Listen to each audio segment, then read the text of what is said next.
Hey friends, it's Liz Patton here. I am a certified integrative nutrition health coach, and it is my passion and my purpose to help women live their healthiest, fullest, most free lives in Christ. And today I want to talk about something that I've been getting a lot of messages about recently, and so I'm feeling like if some women in my community are struggling with this, maybe you are too, and so I hope this adds value to your health journey. But we're hearing so much contradictory information today. There are so many diets that people are jumping on the bandwagon for. We are hearing about Whole30 and paleo and ketogenic and intermittent fasting, and sometimes fat's good and sometimes it's not, and sometimes you should eat a lot of protein and sometimes you shouldn't, and carbs are bad, and like all this stuff is going on in our heads. I get it because I have been there, and this is what I found to be true for me personally, and so maybe you can relate to this. But when all of these rules are going on inside of our head and we're hearing that we're supposed to eat this and not eat that, it takes our focus off of what God created us to do in the first place, which is to love Him and serve others. And so for me personally, I got so wrapped up in that those food rules became like idols in my life. And so now it is my passion to help women, yes, live healthy and live free lives, and not to feel shame because you're not following all the rules exactly, because this is what I know to be true. I have followed all the rules exactly, and that didn't bring me freedom. That left me in bondage, and heaven forbid I broke one of the rules and then I was filled with shame and guilt. Life is too short for that. And so for me now, my rule, if I have one at all, is that if I can't do this, whatever this is, when I'm 80, why am I going to waste my time doing it today, right? I mean, I've tried to be vegan. I've cut out sugar. I've cut out carbs, cut out being a meat eater. You can do all of those things for a short period of time, and yes, they will bring you quick results, and that is like the little, carrot that is dangling out in front of us that makes us feel like we need to keep doing that and striving for that. But it's not sustainable. For me, I found, and for a lot of my clients, it's just not sustainable. And then you end up living a life filled with guilt and shame because you can't follow all of those rules. I don't think that's the way God intended for us to live.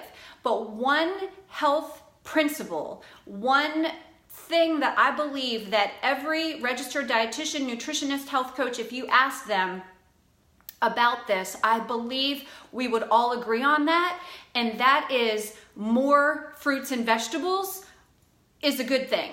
Like in the very beginning, in the garden, we had all these trees filled with fruits and vegetables that were good to eat, and God said they were good to eat. And so whether you believe in this diet or that diet, like I think we can all agree that the more fruits and vegetables you consume, the healthier you will be and the better you will feel. And so maybe you're like, well, duh, that's not rocket science. But if we all know that, then why aren't we all doing that? And I think it's because we make it hard and we make it feel like those are things we have to eat. Let's change the way we think about it. These are foods that we get to eat. See, I think so often in dieting culture, we think about all the foods that we have to give up. Again, switch the way you think about that and think about all the things that you get to add in. See, when we're adding in fruits and vegetables and all of these foods that nourish us and fuel us, we don't feel deprived. The reason why people end up craving and binging when they are following a diet is because they feel restricted and deprived because all of these foods were taken away. Switch that and think about all of these foods that you get to enjoy. So today I would like to share with you just really quickly 10 things that I have shared with my personal clients that have helped them easily add in more fruits and vegetables. And that's the ticket, easily, because if it's hard, who wants to do it? Who's going to continue to do it? I just heard a quote by John Acuff on a webinar this week, and he said, and I think it applies to this, if you want to get it done, make it fun. If you want to get it done, make it fun. So hopefully these 10 things are fun ways that you can add in some more fruits and veggies. Number 1, wash and chop. So when I go to the grocery store over the weekend, I spend maybe 30 minutes washing all those veggies and chopping them up, because we know that if it's easy to grab and go, we're more likely to do it. I think the reason why so many people have vegetables that rot in that produce drawer in your refrigerator is because when you open it up, you're like, oh, but I gotta wash it and I have to chop it and I don't have time. I need to eat quickly. I need to grab something and go. But if you take just 30 minutes on the weekend to wash what you've brought home, chop it up, put it in Ziploc bags or Tupperware, you're more likely to eat it. And it's less likely to become rotten at the bottom of your refrigerator. Number 2, which is piggybacking right on that, don't put it at the bottom of your refrigerator. Once it's washed and chopped, put it visibly in the front of your fridge so that it's there for you, so that you see that before you see the, whatever else might be tempting you. So put it in a visible place. Number 3, pick things that are irresistible to you. I think why we turn up our noses and why our kids turn up their noses at vegetables is because they think about celery sticks and carrot sticks, plain, right? Like, who gets excited about that?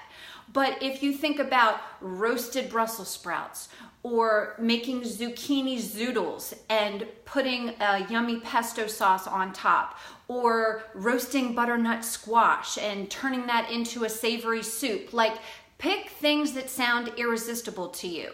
If you need some suggestions for what those recipes are, you can follow me on Pinterest or message me. I love sharing recipes each week in my weekly newsletter, often with vegetables, because I just think that these are overlooked and we forget about all the yummy ways that we can eat them. Number 4, add 1 to a meal that your family maybe already loves. Can you add just 1 vegetable to it? Sometimes I hide it, okay? So, maybe like I mentioned with the zoodles, you can even, puree that and add that to your sauce, carrots to your sauce. Your kids aren't gonna know about it. If you're making, like any possible meal that your family enjoys, could you just add 1 vegetable some kind of way to that? Maybe it's even adding some red pepper as you're sauteing the onion with the garlic. Just adding 1 vegetable to it is going to increase its health benefits.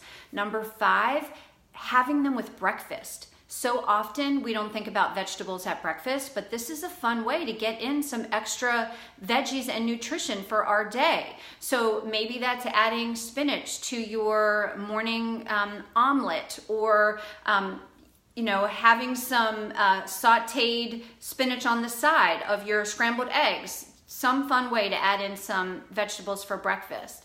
Number 6, drink them.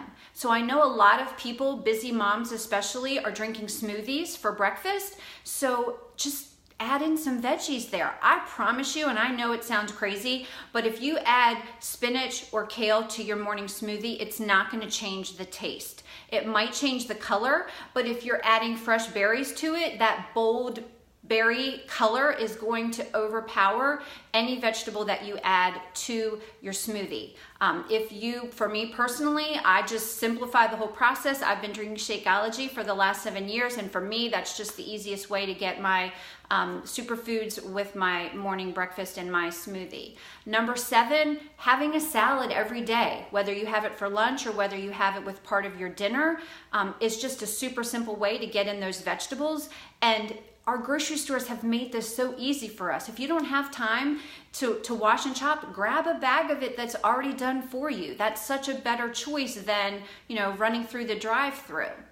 Stay with me because we're getting there. Number 8, use veggies as chips. And please don't roll your eyes because I get it. Like, my kids would be like, that is so lame, Mom. Like, I understand. But until you try it, you don't even know how great this could be. So for me, this is gonna sound crazy, but one of the things I've really started enjoying using as a chip in my hummus are turnips, raw turnips. They have this bite and crunch that I really love. If you haven't tried that, radishes are another good choice. Obviously, we know carrots and celery and cucumbers, like those are the standbys, but maybe think outside the box and try using your veggies as chips if you're eating hummus or ranch or guacamole. Number 9, try one new vegetable each week. This is one thing that I'm enjoying doing with the women in my Freedom Tribe, is encouraging them to try something new. Some of them have never tried spaghetti squash, and there are so many things that you can do with it. Cauliflower is like my favorite versatile vegetable because you can make cauliflower rice with it. You can turn it into mashed potatoes. I've made it as a risotto and added, cheese to it, Laughing Cow wedges to make it like a risotto. There are so many things that you can do with cauliflower. So try something new each week. And then finally, number 10, don't overlook frozen vegetables. I think sometimes we turn up our nose at that because maybe we have these memories of our moms like making frozen like Brussels sprouts boiled or something, and that's just gross. But holy cow, there are so many fun things. Like now there's cauliflower tater tots and broccoli tater tots, and you can get frozen riced cauliflower that's already done for you. Holy cow, that's like the greatest time saver. I used to spend all this time putting a head of cauliflower in my food processor. Now I just buy it frozen. There are so many choices. So if you're used to just passing that aisle by in the grocery store, check it out because I think you'll be surprised by what's available there. So I hope these 10 ways to easily add fruits and veggies into your day has been helpful to you. If you would like a little extra support in your journey, I have free resources. If you go to lizpattonfitness.com, I have a freedom guide, a body image guide that's helpful there, a Healthy Mama, Happy Family ebook. You can sign up for my newsletter there. And then in the comments below this video, if you are interested in being surrounded by a group of like-minded women, if you need a little extra support in your journey, I would love to be able to invite you to our Freedom Tribe. It's totally free. It's a place where women that I'm connected with are just journeying together. So I'll put the link below this video if you want to join us. We'd love to have you. All right, friends, have a great day. Thanks for joining me.